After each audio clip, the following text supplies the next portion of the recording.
Hello and welcome to this week's news bulletin from the Christian Institute. The Archbishop of Canterbury, Dr. Rowan Williams, has been commenting on the rise in secularism, suggesting that there is now a real suspicion of religion in public. Dr. Williams made the comments during an interview at Springfield Church's 20th anniversary, where he was asked if he thought the real issue for secularists isn't necessarily Christianity, but radical Islam, with Christianity acting as a surrogate for that. That's a very interesting point, and I think there's a lot of truth in it. It's the last decade, isn't it, that's seen the great rise of anxious secularism, real suspicion of religion in public, and I think it is 9/11 that brought that to a head in some ways. Poor parenting and a lack of male role models were key factors in last year's riots, a government-commissioned report has concluded. The report also pointed the finger at the materialistic culture and lack of values amongst young people. Christian Guy from the Centre for Social Justice said, "This report appears to expose the damaging nature of social breakdown and its impact in fueling the riots. Many have attributed the riots to Britain's moral decline, particularly family breakdown, and parenting was a significant theme in the findings." The report said, "We were frequently told by communities that poor parenting was the underlying cause of the riots. We need to consider what can be done to ensure that all children get the right support, control and guidance from parents or guardians." An attempt to undermine the law against assisted suicide has been unanimously rejected by the House of Commons. Instead, the Commons decided to give its backing to encouraging the development of specialist palliative care services.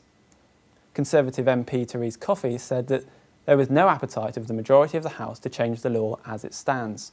And Fiona Bruce said, "We are absolutely delighted that the House has sent such a clear message that improving specialist palliative and hospice care is a priority and that assisted suicide is not the route we wish to take as a society." In a roundup of recent reaction to government plans to redefine marriage, Conservative Julian Brazier is the latest MP to say he will vote against the radical plans. The MP for Canterbury and Whitstable said it would undermine a treasured institution and could have unforeseen consequences. "We shouldn't allow an institution of this importance to be redefined simply to meet a rights agenda.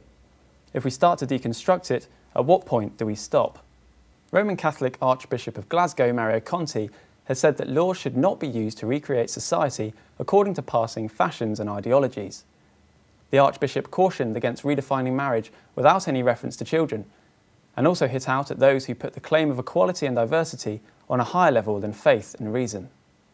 And Tory MEP Giles Chichester has written a letter to David Cameron warning him that his plans to redefine marriage will spark a grassroots party revolt, commenting, "Why you have chosen to push the Stonewall militant gay agenda is a mystery to me, because same-sex marriage was not in your manifesto."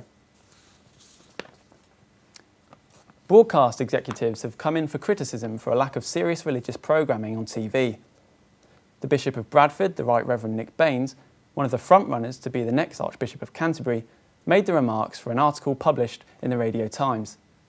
In it, he asks, "How does the BBC fulfil its public service remit by transcending the lazy intellectual sidelining of religion, challenging the ridiculous assumption among some in the corporation that the non-religious worldview is neutral?" He added, "We can't understand people, events and the way the world is if we don't take religion seriously." The Bishop also said that ITV saw no need to have religious content, despite more people practising faith than attending sporting events. Both ITV and Channel 5 claim that faith-based programmes were just not commercially viable. New research has revealed that Christian charities in the UK are finding it much more difficult to receive government money for social projects because of anti-religious prejudice among civil servants. Academics have identified subconscious secularism, suggesting that government officials were uneasy about funding religious groups to do community work. Research found that people and authorities which commission services from faith-based providers are often concerned they will have strings attached. If they can find other services to use, they will do. The Archbishop of York, Dr. John Sentamu, has previously spoken of government intolerance against Christian groups when it comes to funding community initiatives. And finally, church schools must defend their Christian ethos amidst concerted attacks from secularist campaigners, a new report by the Church of England has warned. C of E schools continue to be hugely popular with parents, as they generally have very good reputations, anti-standards. But the report claims there is a concerted attack on the core elements of the church school identity. The Bishop of Oxford, the Right Reverend John PRITCHARD, said, Our schools are a gift to the nation. They have been serving communities for more than 200 years. We must be careful to protect their distinctive nature, especially amid pressure from groups who would prefer that we were not involved in education at all.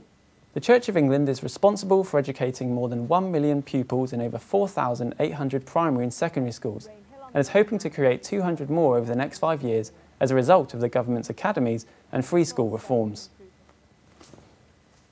Well, that's all for this week. For more information and regular updates on all of our stories, plus much more, visit our website at christian.org.uk.